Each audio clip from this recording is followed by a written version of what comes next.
नमस्कार, मैं हर्ष भारती स्वागत करती हूँ आपका आज की क्लास में, जहाँ हम चर्चा करेंगे शिक्षार्थी की विशेषताएं। शिक्षक की विशेषताएं अथवा शिक्षण की विशेषताओं पर हम पहले बात कर चुके हैं, लेकिन ताली एक हाथ से नहीं बजती, इसलिए हम शिक्षार्थी पर भी चर्चा करेंगे। तो शिक्षार्थी की विशेषताओं को जानने के लिए सबसे पहले ज़रूरी है कि हम शिक्षार्थी को जानें कि शिक्षार्थी क्या है। सबसे पहले तो इसके कई नाम हैं, उसकी बात करते हैं। शिक्षार्थी अर्थात शिक्षा ग्रहण करने वाला, साथ ही हम इसको बालक कह सकते हैं, विद्यार्थी कह सकते हैं, है ना। बालक, विद्यार्थी, विद्या ग्रहण करने वाला। उसके साथ में हम इसे क्या कह सकते हैं, अधिगम कर्ता, क्योंकि अधिगम को धारण कर रहा है ये, तो क्या हो गया, अधिगम कर्ता। एक इसका प्रमुख नाम और भी है जिसे हमें जानना ज़रूरी है, और वह है अध्येता। अध्येता अर्थात अध्ययन करने वाला, अध्येता। तो ये नाम भी मुख्य है। अब हमने बात की शिक्षार्थी के अलग अलग क्या नाम हैं, किन नामों से उसे जाना जाता है। हम उसे बालक कह सकते हैं, विद्यार्थी कह सकते हैं, अधिगमकर्ता कह सकते हैं, अध्येता कह सकते हैं, अथवा शिक्षार्थी तो कह ही रहे हैं। अब बात करते हैं कि वर्तमान शिक्षा व्यवस्था के अंदर बालक महत्व क्या रखता है, वर्तमान शिक्षा में किस प्रकार का स्थान दिया गया है एक शिक्षार्थी को, अध्येता को। तो बात करते हैं हम वर्तमान शिक्षा केंद्र की। वर्तमान शिक्षा केंद्र में इसे केंद्र माना गया है शिक्षा का, यानी पूरी शिक्षा व्यवस्था की यदि बात करें, पूरी शिक्षा व्यवस्था की यदि बात करें तो शिक्षा व्यवस्था में केंद्र बिंदु कौन है, केंद्र बिंदु शिक्षार्थी ही है। केंद्र बिंदु शिक्षार्थी अथवा अध्येता अथवा विद्यार्थी को ही माना गया है। अब जब केंद्र बिंदु ये है तो फिर अध्यापक क्या है, ये चर्चा कर लेना भी बहुत ज़रूरी है। तो अध्यापक यहाँ पर धुरी का काम करता है। धुरी कौन है, अध्यापक। तो हमने ये जान लिया कि केंद्र बिंदु तो कौन है, शिक्षार्थी, और धुरी कौन है, अध्यापक। अब बात करते हैं कि वर्तमान शिक्षा व्यवस्था में सर्वोच्च स्थान किसे दिया गया है।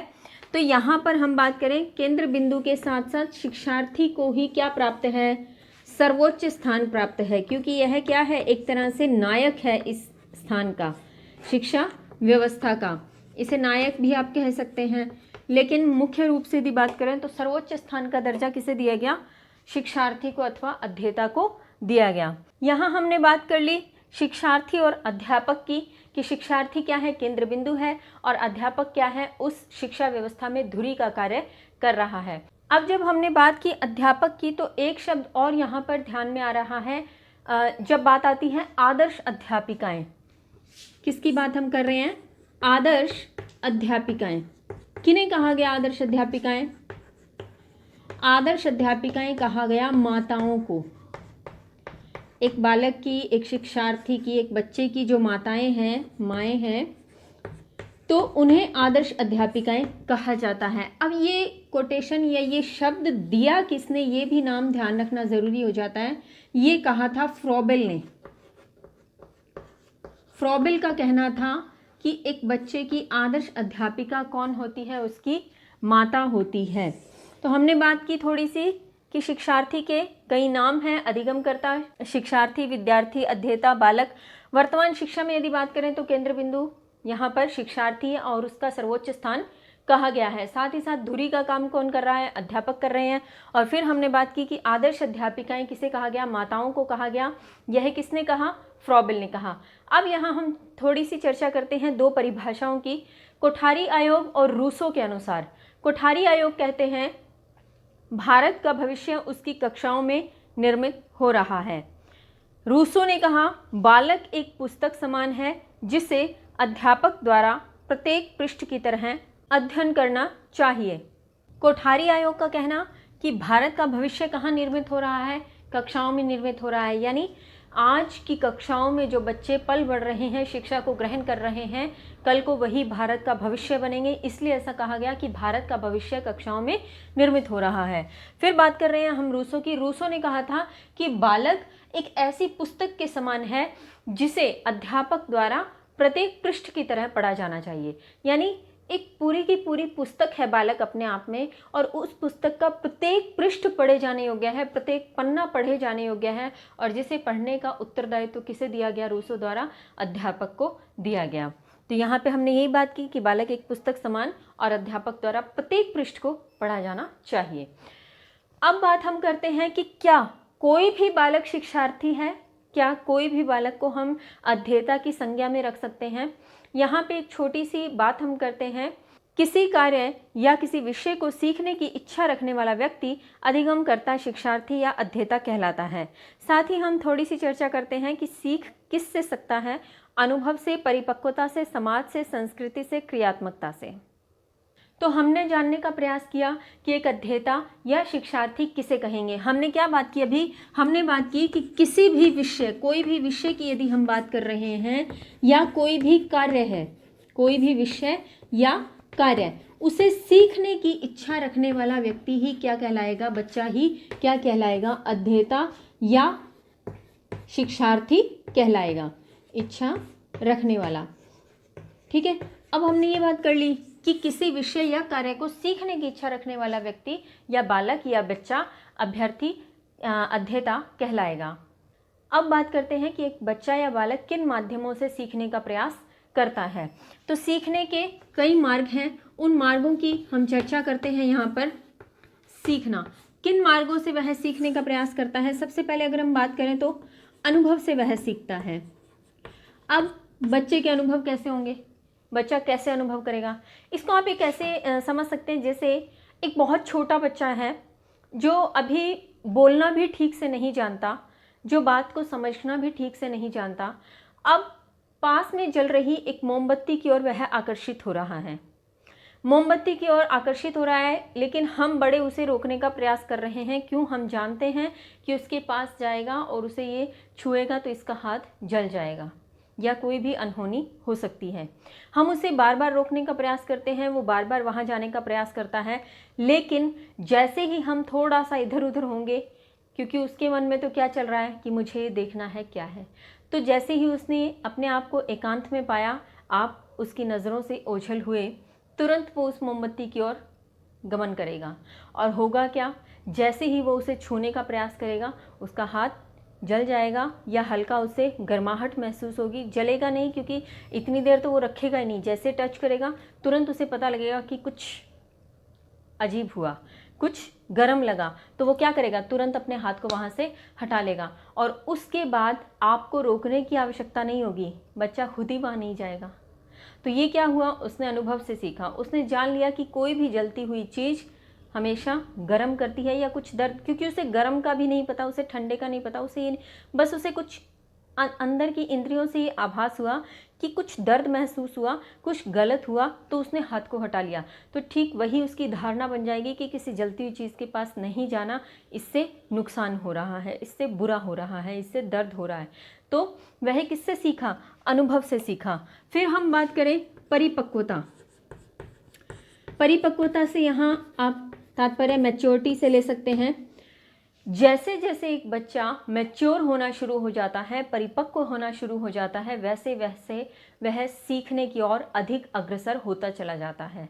कई चीज़ें ऐसी होती हैं जब हम बच्चे को सिखाने का प्रयास करते हैं लेकिन वो नहीं सीखता, परंतु जैसे जैसे वह बड़ा होता है वह खुद ही उन चीज़ों को सीख जाता है, खुद ही उन कार्यों को करना सीख जाता है, उस विषय को सीखने का प्रयास करता है। फिर हम बात करते हैं समाज से। समाज से बच्चा बहुत कुछ सीखता है, ये हम सब जानते हैं। समाज के भीतर जो भी आसपास का उसका वातावरण है, उसका घर परिवार, रिश्तेदार, मित्र, बंधु, भाई इत्यादि, जो भी उसके आसपास के वातावरण को प्रभावित कर रहे हैं, वो सब उसके समाज के अंतर्गत आते हैं। साथ ही साथ वह इस समय विद्यालय जाना प्रारंभ कर देता है, तो विद्यालय और विद्यालय के भीतर की उसकी मित्र मंडली भी उसे प्रभावित करती है, वह वहाँ से भी बहुत कुछ सीखता है, और इस प्रकार से पूरे आसपास के वातावरण में मिश्रित जो उसका समाज वर्ग है वह उससे बहुत कुछ सीखता है। फिर हम बात करें संस्कृति। संस्कृति हर बच्चे की अपनी है, क्योंकि जाति, धर्म इत्यादि के आधार पर बच्चे ने जिस घर में जन्म लिया है वहाँ की संस्कृति से वो प्रभावित होता है। फिर जैसे जैसे वो बड़ा होता है तो वह अपनी मित्र मंडली के माध्यम से अन्य संस्कृतियों के माध्यम से भी परिचित होता चला जाता है, जिसमें उसे सर्वधर्म समभाव की भावना सिखाई जाती है और सर्व जाति समुदाय में मिलकर चलना सिखाया जाता है, जिससे वह अनेक संस्कृतियों को अपनाता हुआ अथवा सभी संस्कृतियों का सम्मान करता हुआ स्वयं की संस्कृति से भी बहुत कुछ सीखने का प्रयास करता है, जो उसे पारिवारिक व समाज के बाहरी वातावरण से भी सीखने में उसकी मदद करती है। तो संस्कृति से उसने सीखा। फिर हम बात करें कि वह किससे सीखता है, क्रियात्मकता से, यानी स्वयं क्रिया करता हुआ स्वयं की क्रियाओं के माध्यम से वह सीखने का प्रयास करता है। क्रिया को रूपांतरित करते हुए जिस प्रकार से उसे अनुभव होते हैं, जिस प्रकार से उसे परिणाम प्राप्त होते हैं कि मैंने किस प्रकार की क्रिया की और उसका किस प्रकार से परिणाम प्राप्त हुआ, तो उन परिणामों के आधार पर भी वह सीखने का प्रयास करता है कि मेरे द्वारा की गई क्रिया कहाँ पर गलत हुई या पूरी सही थी या किस प्रकार से था।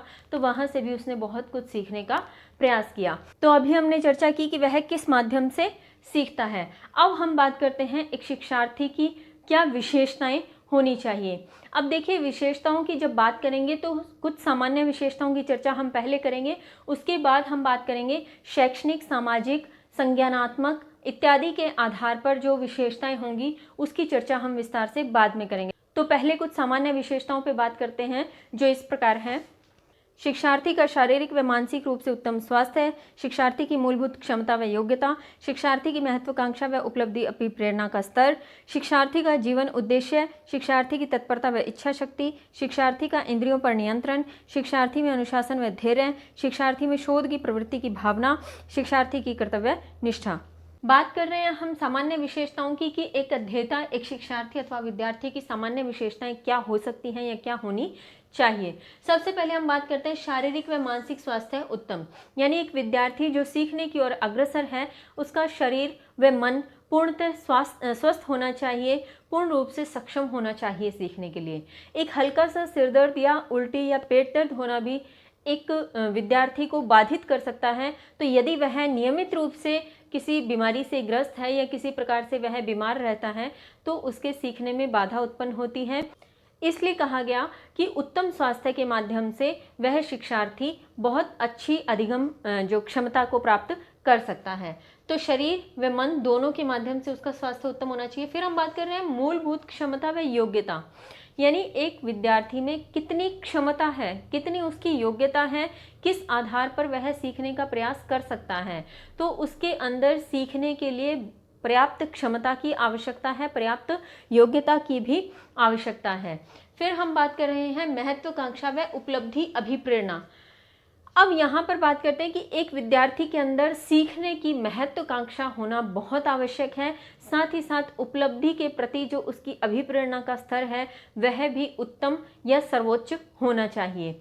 यहाँ पर एक और चीज़ भी ध्यान रखने योग्य है कि सीमित दायरे से अधिक महत्वाकांक्षा या अधिक उपलब्धि की अभिप्रेरणा भी अच्छी नहीं है। यानी अभिप्रेरणा अथवा महत्वाकांक्षा का जो सामर्थ्य का स्तर है वह विद्यार्थी के अनुरूप होना चाहिए। उससे कम महत्वाकांक्षा या कम उपलब्धि की अभिप्रेरणा भी उचित नहीं है और अधिक भी उचित नहीं है। कम होगी तो वह सफल नहीं हो पाएगा और बहुत ज़्यादा अधिक महत्वाकांक्षा होगी तो उसे अपने मार्ग में निराशा ही मिलेगी। इसलिए कहा गया कि महत्वाकांक्षा व उपलब्धि अभिप्रेरणा का स्तर भी जो है उत्तम होना चाहिए। फिर हम बात करते हैं कि शिक्षार्थी का जीवन उद्देश्य भी कहीं ना कहीं उसके सीखने के मार्ग को प्रेरित करता है, सीखने की क्षमता को प्रेरित करता है कि उसने जीवन में क्या उद्देश्य धार रखा है, क्या वह बनना चाहता है, किस प्रकार से वह आगे बढ़ना चाहता है। तो वह भी कहीं ना कहीं निर्भर करता है कि वह जो सीख रहा है उसकी मात्रा उसे किस सीमा तक मिल रही है। आप मान लीजिए यहाँ पर एक बच्चा है जो स्पोर्ट्स की लाइन में आगे जाना चाहता है, जो खेल में रुचि लेता है और खेल के मैदान पर आगे बढ़ना चाहता है। अब उसे हम साइंस पढ़ा रहे हैं और ज़बरदस्ती साइंस लेकर दे रहे हैं तो वह उसमें रुचि कतई नहीं लेगा और वह सफल होने की संभावना भी उसकी बहुत कम है। उसके जीवन उद्देश्य के आधार पर ही वह अधिगम करने का प्रयास करता है, तो यह भी कहीं ना कहीं अधिगम को प्रभावित करता है। फिर हम बात करते हैं तत्परता व इच्छा शक्ति, कि एक बच्चे में कितनी तत्परता है सीखने के प्रति, कितनी उसकी इच्छा शक्ति है, कितना वह अपने आप को समर्पित करता है उस चीज़ के प्रति, उस जीवन के उद्देश्य को धारण करने के प्रति या अधिगम को धारण करने के प्रति। तो एक बच्चे को अपनी इंद्रियों पर नियंत्रण रखना भी आवश्यक है।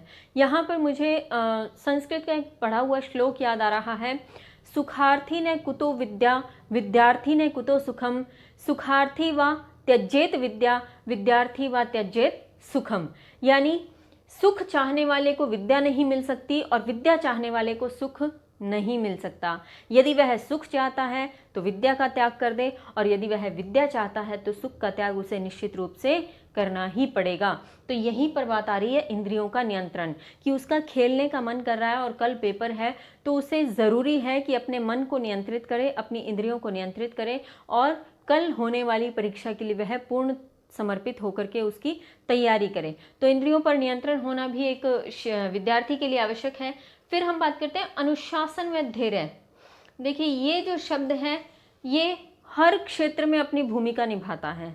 अनुशासन एक ऐसा तत्व है जो किसी भी क्षेत्र से यदि बाहर कर दिया जाए तो उस क्षेत्र का महत्व लुप्त प्राय सा हो जाएगा। अनुशासन जीवन के प्रत्येक पहलू का हिस्सा है, प्रत्येक अंग का हिस्सा है। अब बात करें शिक्षार्थी के जीवन के अनुशासन की, तो शिक्षार्थी के जीवन को अनुशासन में बंधते हमने अपने बचपन से ही देखा है कि किस प्रकार से विद्यार्थी को रहना चाहिए, किस प्रकार से विद्यार्थी को पहनना चाहिए, किस प्रकार से उसे उठना बैठना है, किस प्रकार से उसे किसी से बात करनी है, किस प्रकार से उसे पढ़ाई करनी है, और किस प्रकार से उसे अपने बड़ों से बात करनी है। अब कहीं ना कहीं जब हम बच्चे थे तो हम याद करने का प्रयास करें कि हमें कई बार ऐसा लगता था कि हमें जो है बंदिशों में बांध रखा है, हम जल्दी से बड़े हो जाएं फिर बताएंगे इनको। लेकिन आप सोचिए कि यदि हम पर वो बंदिशें नहीं लगाई गई होती, यदि हमें वो सब नहीं सिखाया गया होता, तो क्या अब हम सीख लेते? नहीं ना। तो ये सब चीज़ें अनुशासन से आती हैं। यहाँ पर एक छोटा सा उदाहरण ले लेते हैं। एक बच्चा पतंग उड़ा रहा था और उसका पिता उसके पास खड़ा था। बच्चे ने पतंग उड़ाते समय पिता से प्रश्न किया। बच्चे ने कहा कि पिताजी, मैं इस डोर को कभी खींच रहा हूँ, कभी छोड़ रहा हूँ, तो ये आसमान में ऊंची कैसे उठ रही है? मैं जब इसको खींच रहा हूँ फिर भी ये ऊंची जा रही है, और मैं जब इसे छोड़ रहा हूँ तब भी ऊंची जा रही है, ऐसा क्यों? तो पिता ने बहुत सुंदर जवाब दिया। पिता ने कहा, बेटा, जब तुम इसकी डोर को खींचते हो तो ये सीधी हो जाती है, जो आसमान की ओर जाती है। जब तुम इसकी डोर को छोड़ते हो तो ये थोड़ा और आगे जाने का प्रयास करती है, लेकिन जैसे ही ये गिरने लगती है तुम उसे वापस खींच देते हो ताकि ये सीधी हो जाए। ठीक यही हमारे जीवन में अनुशासन काम करता है। अनुशासन एक ऐसी डोर है जिसे खींचा इसलिए जाता है कि हम सीधे रहें, सही मार्ग पर रहें, और छोड़ा या ढीला इसलिए भी किया जाता है कि हम अपने मन से कुछ करके दिखा सकें, हम अपने भीतर निहित उद्देश्यों को बाहर सबके समक्ष प्रत्यक्ष कह सकें और उसके आधार पर कार्य कर सकें। लेकिन जैसे ही हमें गलत जाता देखते हैं बड़े हमारे, तो हमें फिर से खींचने का प्रयास करते हैं, फिर से वो अनुशासन की डोर को कड़ा कर देते हैं। तो अब देखिए, यदि पतंग की डोर को खींचा नहीं जाए, केवल उसे ढील दी जाए, तो होगा क्या? वो एक तो आसमान में सीधी नहीं उड़ पाएगी और धीरे धीरे अपना मार्ग भटकती हुई नीचे ही रह जाएगी। अब यदि उसकी डोर को बहुत कड़ा कर दिया जाए, बहुत खींच दिया जाए, तो क्या होगा?